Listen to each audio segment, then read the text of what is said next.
आज आपको लाहौर नहर की सैर कराते हैं, जिसने पहाड़ा का बहुत खूबसूरत नज़ारा दिखाया गया है। आए आपको सैर कराते हैं।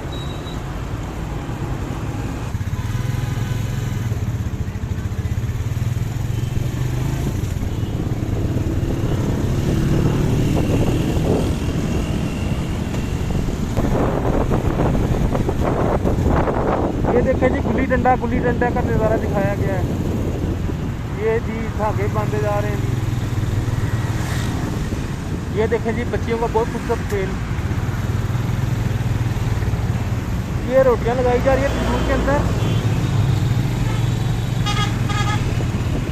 इसमें जो टायर भगाए जाते थे बच्चों का बहुत खूबसूरत खेल नहीं भरा जा रहा है। लड़कियों की बहुत खूबसूरत गेम। ये देखें जी, लस्सी बनाई जा रही है, मंजियाँ बुनी जा रही हैं और ये लाटू खेले जा रहे हैं। ये माँ की हाथ की रोटी जबरदस्त। उधर से ये देखें जी, टापू। ये लाहौर के रंग खूबसूरत पंजाब के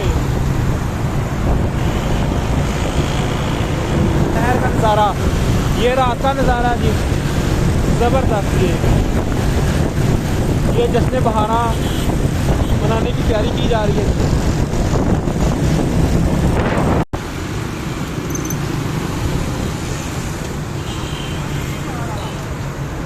जी कैसी लगी आपको लाहौर नहर की सैर? मेरी वीडियो अच्छी लगे तो प्लीज़ लाइक शेयर लाजमी करिएगा। मुझे तो इजाज़त, अल्लाह हाफ़िज़।